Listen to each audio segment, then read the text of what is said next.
Hello friends, स्वागत है आप सभी का जीके ट्रैक यूट्यूब चैनल में। तो दोस्तों, आज के इस वीडियो में हम नोबेल पुरस्कार 2022 देखेंगे। देखिए, अगर आप किसी भी एग्जाम की तैयारी कर रहे हैं तो ये जो टॉपिक है ये आपके सभी आने वाले एग्जाम के लिए महत्वपूर्ण आने वाला है, तो इसलिए आप वीडियो पूरा एंड तक देखते रहिए। तो चलिए आज के वीडियो शुरू करते हैं। तो दोस्तों, नोबेल पुरस्कार 2022 की बात करें तो 2022 के नोबेल पुरस्कार विजेताओं के नामों की घोषणा 3 अक्टूबर से 10 अक्टूबर तक की गई थी। और देखिए, ये पुरस्कार 10 दिसंबर 2022 को दिए जाएंगे। कहाँ पर दिए जाएंगे? तो स्टॉकहोम और ओस्लो में दिए जाएंगे। अब देखिए, बता दूं, स्वीडन के जो महान वैज्ञानिक थे अल्फ्रेड नोबेल, जिन्होंने डायनामाइट का आविष्कार किया था, तो इन्हीं की याद में नोबेल पुरस्कार दिए जाते हैं। देखिए, अल्फ्रेड नोबेल का 10 दिसंबर 1896 को निधन हो गया था, तो इसलिए 10 दिसंबर को ही नोबेल पुरस्कार दिए जाते हैं। अब देखिए, नोबेल पुरस्कार क्यों दिए जाते हैं तो इसके बारे में आपको बता दूं। तो देखिए, जो अल्फ्रेड नोबेल थे तो इन्होंने अपनी मृत्यु से पहले अपनी संपत्ति का एक बड़ा हिस्सा एक ट्रस्ट को सुरक्षित रख दिया था। इनकी इच्छा थी कि इस पैसे के ब्याज से हर साल उन लोगों को सम्मानित किया जाए जिनका काम मानव जाति के लिए सबसे कल्याणकारी साबित हो। तो स्वीडन के बैंक में जो इनकी राशि जमा है, तो उस राशि के ब्याज से प्रत्येक वर्ष नोबेल फाउंडेशन की ओर से नोबेल पुरस्कार दिए जाते हैं, तो याद रखना है। इसके बाद आगे बात करें तो यहाँ पर पहला प्रश्न है, नोबेल पुरस्कार कितने क्षेत्रों में दिया जाता है? तो दोस्तों, नोबेल पुरस्कार ये 6 क्षेत्रों में दिए जाते हैं, तो इसका राइट आंसर ऑप्शन डी हो जाएगा। अब देखिए, 6 क्षेत्र कौन कौन से हैं? तो साहित्य, चिकित्सा, शांति, भौतिक विज्ञान, रसायन विज्ञान और अर्थशास्त्र। तो इन 6 क्षेत्रों में प्रत्येक वर्ष नोबेल पुरस्कार दिए जाते हैं। क्वेश्चन नंबर 2 है, नोबेल पुरस्कार की शुरुआत कब हुई थी? तो देखिए, नोबेल पुरस्कार की शुरुआत हुई थी सन 1901 में, तो इसका राइट आंसर ऑप्शन बी हो जाएगा। अब देखिए, मैं आपको बता दूं, सबसे पहले नोबेल फाउंडेशन की स्थापना की गई थी 29 जून सन 1900 में। इसके बाद पहली बार नोबेल पुरस्कार दिए गए थे 1901 में। देखिए, जब पहली बार नोबेल पुरस्कारों की शुरुआत हुई थी 1901 में, तो उस समय ये 5 क्षेत्रों में दिए जाते थे। उसके बाद अर्थशास्त्र नोबेल पुरस्कार की स्थापना की गई थी 1968 में, और पहला अर्थशास्त्र का नोबेल पुरस्कार दिया गया था 1969 में। तो ये सभी पॉइंट महत्वपूर्ण आपको याद रखने हैं। इसके बाद नेक्स्ट क्वेश्चन है, शांति का नोबेल पुरस्कार किसके द्वारा दिया जाता है? तो इसका राइट आंसर ऑप्शन ए हो जाएगा, नॉर्वे द्वारा। तो दोस्तों, जो शांति के क्षेत्र का यानी कि पीस का नोबेल पुरस्कार है, तो ये नॉर्वे संसद द्वारा चुनी गई एक समिति द्वारा प्रदान किया जाता है। इसके अलावा जो बाकी 5 क्षेत्र बचे हैं, तो वे सभी नोबेल पुरस्कार स्वीडिश अकादमी द्वारा प्रदान किए जाते हैं, जबकि शांति के क्षेत्र का नोबेल पुरस्कार नॉर्वे संसद द्वारा दिया जाता है। इसके बाद नेक्स्ट क्वेश्चन है, क्वेश्चन नंबर 4 है, साहित्य यानी कि लिटरेचर का नोबेल पुरस्कार 2022 किसे मिला? तो इसका राइट आंसर ऑप्शन बी हो जाएगा, एनी एरनॉक्स को। तो देखिए, 2022 में साहित्य के क्षेत्र का नोबेल पुरस्कार एनी एरनॉक्स को दिया गया।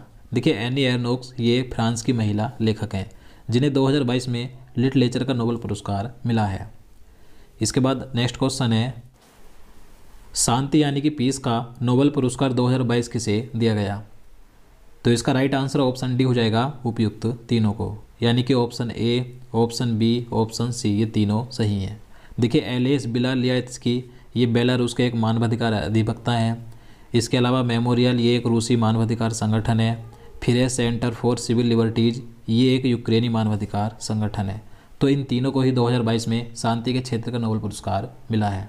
देखिए, मैं आपको बता दूँ, जो एलेस बिलालियात्स्की हैं तो इन्हें इस पुरस्कार का आधा हिस्सा दिया गया, जबकि बचा हुआ आधा हिस्सा इन दोनों संगठनों को संयुक्त रूप से मिला है, तो याद रखना है। इसके बाद नेक्स्ट क्वेश्चन है, चिकित्सा यानी कि मेडिसिन का नोबेल पुरस्कार 2022 किसे मिला? तो दोस्तों, अब बात करें चिकित्सा के क्षेत्र की यानी कि मेडिसिन की, तो चिकित्सा के क्षेत्र का नोबेल पुरस्कार 2022 में दिया गया है स्वांते पावो को। तो इसका आंसर ऑप्शन ए हो जाएगा।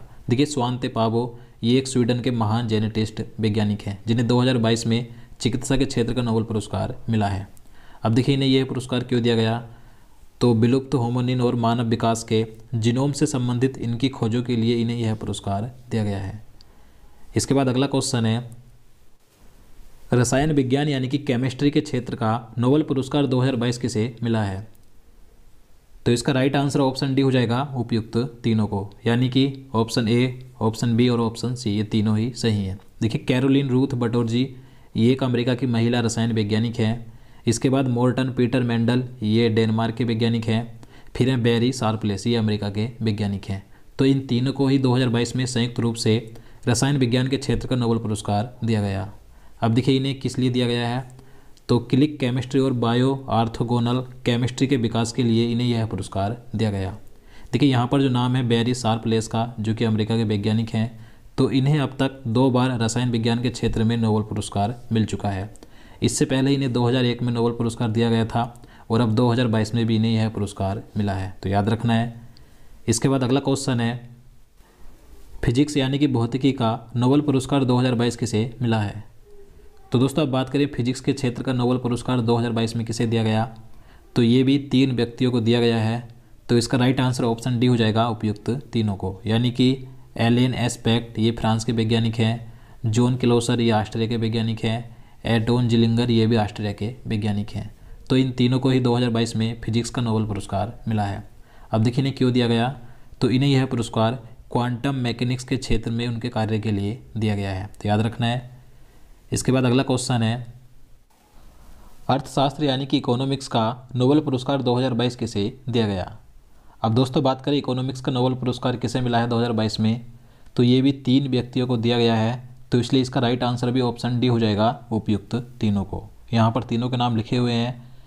पहला नाम है बेन एस बर्नानके का, ये अमेरिका के अर्थशास्त्री हैं। दूसरे हैं डगलस डब्ल्यू डायमंड, ये भी अमेरिका के अर्थशास्त्री हैं। इसके बाद है फिलिप एच डायबबिग, ये भी अमेरिका के अर्थशास्त्री हैं। तो ये तीनों ही अमेरिका के अर्थशास्त्री हैं जिन्हें कि 2022 में इकोनॉमिक्स का नोबेल पुरस्कार मिला है। अब देखिए इन्हें यह पुरस्कार क्यों दिया गया, तो इन तीनों अर्थशास्त्रियों को बैंकों और वित्तीय संकटों पर शोध करने के लिए इकोनॉमिक्स के नोबेल पुरस्कार से सम्मानित किया गया है, तो याद रखना है। तो दोस्तों आज के लिए इतना ही। अब चलिए आज का क्वेश्चन देख लेते हैं, जिसका आंसर आपको नीचे कमेंट बॉक्स में बताना है। तो आज का प्रश्न है, सितंबर 2022 में हॉकी इंडिया के नए अध्यक्ष कौन बने हैं। तो दोस्तों इसका आंसर आपको नीचे कमेंट बॉक्स में जरूर बताना है। देखिए अगर आप 2022 के सभी महत्वपूर्ण टॉपिक के वीडियो देखना चाहते हैं तो आपको इस वीडियो के लास्ट में 2022 के महत्वपूर्ण टॉपिक की वीडियो मिल जाएगी। आप वहां से जाकर सभी महत्वपूर्ण वीडियो देख सकते हैं। तो दोस्तों आज के लिए इतना ही। उम्मीद करता हूँ आपको वीडियो पसंद आए और आपको वीडियो अच्छा लगा हो, आपके लिए हेल्पफुल हो, तो प्लीज़ वीडियो को लाइक और शेयर करना, साथ ही चैनल को भी सब्सक्राइब कर लेना। तो चलिए मिलते हैं नेक्स्ट वीडियो में। जय हिंद, जय भारत।